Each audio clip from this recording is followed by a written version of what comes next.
Burlesque Woman of Influence, Pamela Varconi.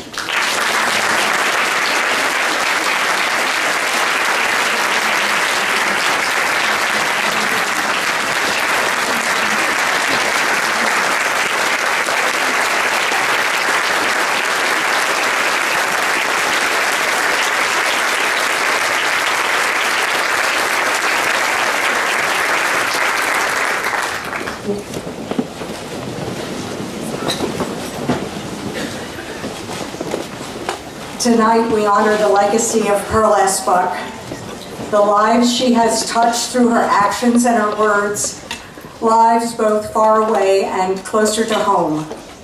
I am honored to stand in her shadow, and I am deeply grateful for this award. The plaque on the wall in the PSBI offices that lists the previous winners of this award is filled with names of women who have impacted the world in some way, who have created movements and organizations like the 2015 Woman of the Year, Pamela Rainey Lawler, founder of Philabundance, who you met earlier. It is the leading organization in the region dedicated to eliminating hunger and food insecurity. Pamela is also a professional writer and editor, and the first woman to have run for mayor of Philadelphia. That resume sounds so familiar for those of you who know me. That wall is filled with women who have changed the lives of others, as Pearl Buck did for so many. It is humbling to be in that company. Moments like these once-in-a-lifetime moments, the kind that I'll use this memory to make me strong when I'm not feeling strong kind of memories. You know how we all do that? We take these really special moments and we tuck them away. And then when we need them, we open that drawer and we pull them out. We kind of wrap ourselves in them and we say, oh, that felt so good. And it makes us feel better when we're not feeling so good. And this is one of those moments. You hear stories of how when people are in great danger, they see their lives flash before them. Well, my life isn't flashing, but it has, over the past few days, as I've prepared for this evening, passed before me slowly in a tableau of faces, places, and choices. Life is so much about choices. Robert Frost's famous poem, The Road Not Taken. Two roads diverged in a yellow wood, and sorry I could not travel both. So many scenes in the rotogravure, the tableau that has passed before me in the last few days, are of a little girl who lived just up the road in Haycock Township, and whose mother loved to read and write. The fact that a very famous author lived nearby was a great source of pride, especially when Miss Buck could be seen driving her car full of children to an outing. I want you to know that when this award was announced, one of my high school friends reached out to me and said, I remember Pearl Buck driving around in that big Buick with kids hanging out the window all the time. Or you would see her pushing a grocery cart through a local market. She and my mother were acquainted. They would greet each other by name. She was approachable. She was real. Her writing always reflected that, grounded, rooted in the good earth. There was no fantasy about her, even in her novels. You can only imagine the excitement when my Girl Scout troop, which used to meet in St. Peter's Tohickon Church just up the road, was asked to model for the charity fashion shows that used to be held in the barn to raise money for the Pearl Buck Foundation. I still remember the dress that I wanted so badly. It was green corduroy with a little white Peter Pan collar and cherries embroidered on it. And I'm so glad to see that there is a table of Girl Scouts here this evening and that they've been recognized.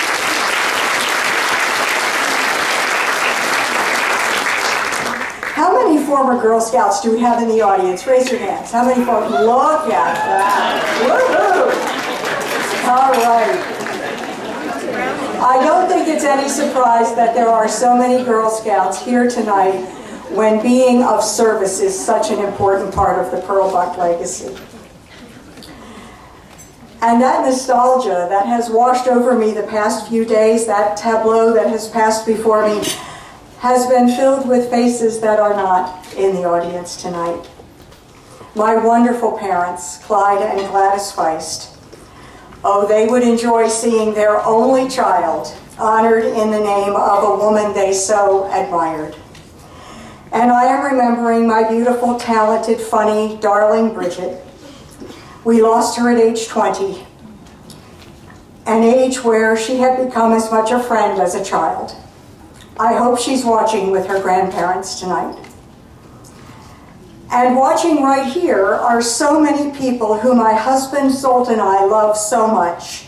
Son Sean and daughter-in-law Sydney, and grandchildren Colin, Peyton, and Wyatt, who flew in from Colorado, and daughter Andrea, who drove for hours to be here, and so many dear friends who made time in their lives to share this evening with us.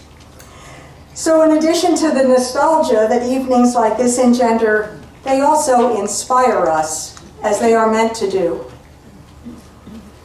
We come together in this place, this beautiful place, from where so much good has begun. When you tour the house, which is very much as Miss Buck left it, you see a photo in the living room of the first meeting of a group of people who had come together to help mixed-race orphans, which is what they were called then.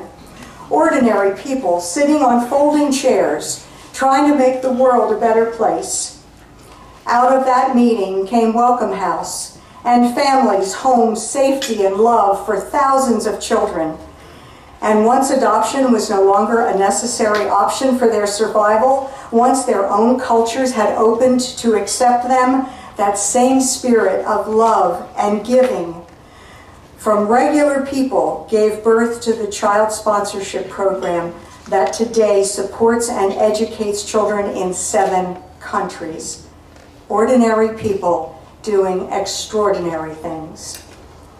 I had the opportunity last week to interview Gina Rubel on a radio show that I was hosting on WDIY NPR in the Lehigh Valley.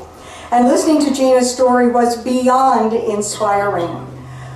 Gina, I'm going to just tell a very brief version of that, since many of you saw it on the video already. But Gina and her family were and are child sponsors. Their little girl in the Philippines, Lubella, lost her father, which was the family's only means of support. This happened not too long after Gina had lost her own father. She wrote Lubella to tell her that she would get through this, and they bonded over their shared grief. Then Pearl S. Buck International announced a cultural tour to the Philippines. Gina knew that she and her family had to go, and they did. I defy you to listen to Gina tell that story of how her daughter and Lubella, who are close in age, bonded like sisters, and how sharing the desperately poor life of that family changed forever their perspective on the world. You will definitely shed a tear if you hear Gina tell that story. Taking your family to the Philippines, allowing yourself to be immersed in a culture and a life so different from your own, takes courage. The definition of courage is not finite. There are many ways to be courageous.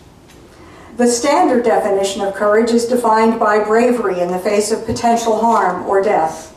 The type of bravery our country's military and missionaries encounter every day. Pearl Buck's stories and her life are rife with the close encounters she and her family had with disaster, fleeing for their lives as they pursued God's work. Son Sean is a Marine veteran of the First Persian Gulf War. That ability to deal with your fear in the face of imminent danger is a feeling most of us never know. My most intimate encounter with those emotions was as I rode with our U.S. military through the streets of Kabul, Afghanistan, on a patrol in an up-armored Humvee. For me, it was a once-in-a-lifetime, heart-pounding experience that lasted just over 2 hours. I glimpsed the outside world through a slit big enough for the barrel of an M4. As I watched, our warriors made life and death decisions every single minute on that patrol. Is the child approaching the vehicle at an intersection seeking candy or carrying a bomb? I came away in awe of the dedication and discipline it takes to make that commitment to one's country. I also came away from my time in Afghanistan and working with the young women of Rwanda and helping the women of Australia seek parity in the workplace. I came away from those experiences with the realization that there are many kinds of courage. For some, it's getting up in the morning to face depression, poverty, or discrimination. It's the kind of courage we seldom notice or take time to honor. The others who get up in the morning in strange countries that many Americans couldn't find on a map, far from our homes of safety and comfort, to give themselves to others and try and better their circumstances and their surroundings.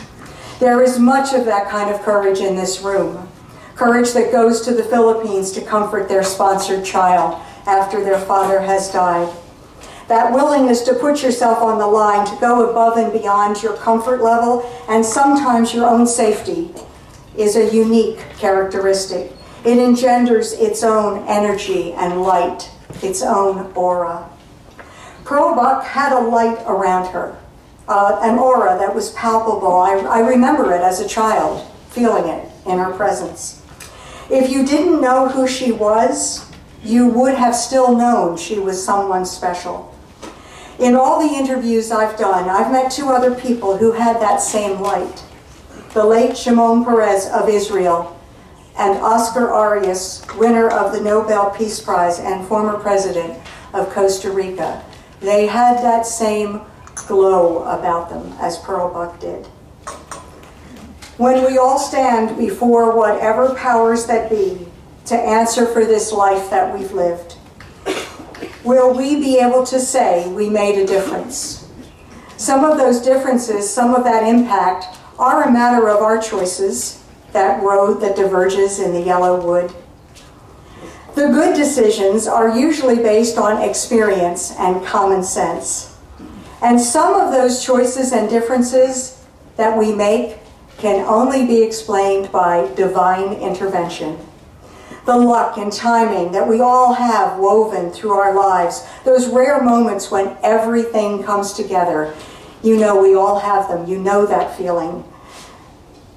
It is hopefully those moments that we do not waste, that will stand us in good stead when we answer for who we are and who we have been.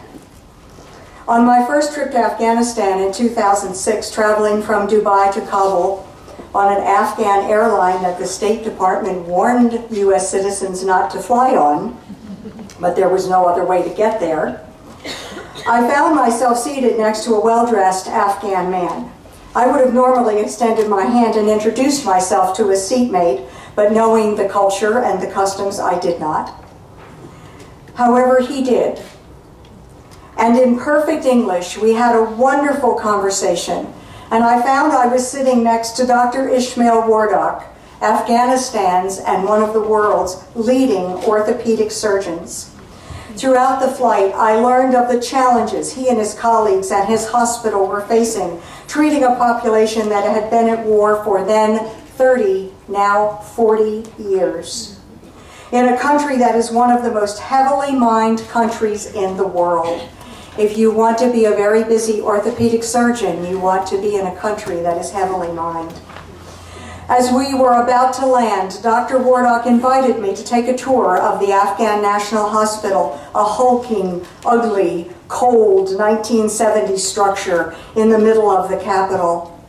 It was a beautiful spring day, and we were walking through the wards, and we came into the children's ward, and there over in the corner was a little girl who looked so ill, and her mother was standing beside her, and as the mother and stepmother of 4, I recognized the expression of a mother's broken heart. And I said to Dr. Wardak, as we were leaving the ward, I said, "What's wrong with that little girl?" And he said, oh, she has a congenital heart defect. I said, oh. And typical American attitude, I said, so what's next for her? He said, there is no next. I said, what do you mean there is no next? He said, their parents are very poor and they can't afford to travel, and we don't have the ability to do the surgery here in the country.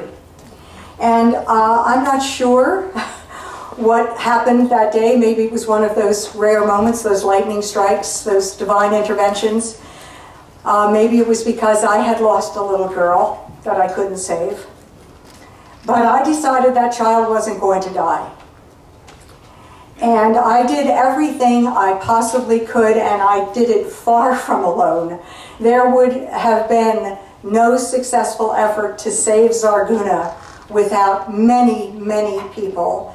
The U.S. military, the U.S. State Department, many people came together. A wonderful French team of pediatricians flew into Kabul and performed her surgery. It was an amazing effort, and just as we were about to get it done, all the paperwork was in place, everything was arranged, we found out that the anesthesiologist and the aftercare team, because pediatric heart surgery is very intense and she needed care afterwards, wanted $5,000. In 1 week, we raised that $5,000 for Zarguna, and many of the people who contributed to that effort are in this room tonight, and you know who you are. We saved Zarguna. She was 12 at the time, and in return for the surgery, I made her father promise to me that he would not marry her off early, and that he would educate her and let her go through high school. And he kept his promise. And Zarguna is alive today.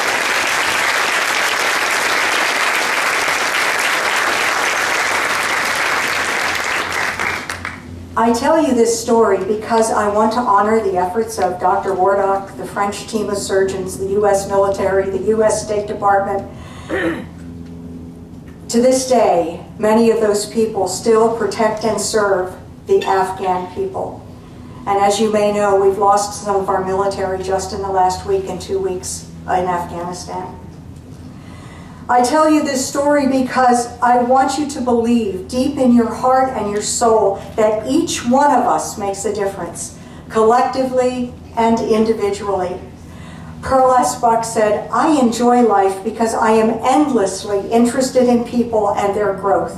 My interest leads me to widen my knowledge of people, and this in turn compels me to believe in the common goodness of mankind. Mankind is basically good, and good always overcomes evil. Each great advancement for mankind started with a single idea, just like that group of people sitting on those folding chairs in the house across the lawn. And once that single idea is launched by that single person, it floats out into the universe. It gathers energy and it grows into something real. Pearl Buck started with an idea, a dream, a passion to make a difference. And here we are. In this beautiful spring evening, in this beautiful place she loved so much, honoring the energy she gathered and that continues to impact so many. As we leave here this evening, I hope we will take with us the commitment to follow her path of compassion, inclusion, and philanthropy, and that commitment will continue to create a power that cannot be stopped. We will continue our work, and we will never give up, because each child we save may be the next Pearl Buck or Shimon Peres. I hope that you make a commitment to do what you can, no matter how small, to make the world a better place, confident in the knowledge that you will indeed make a difference. I am deeply grateful for this honor and for your presence here tonight. Thank you.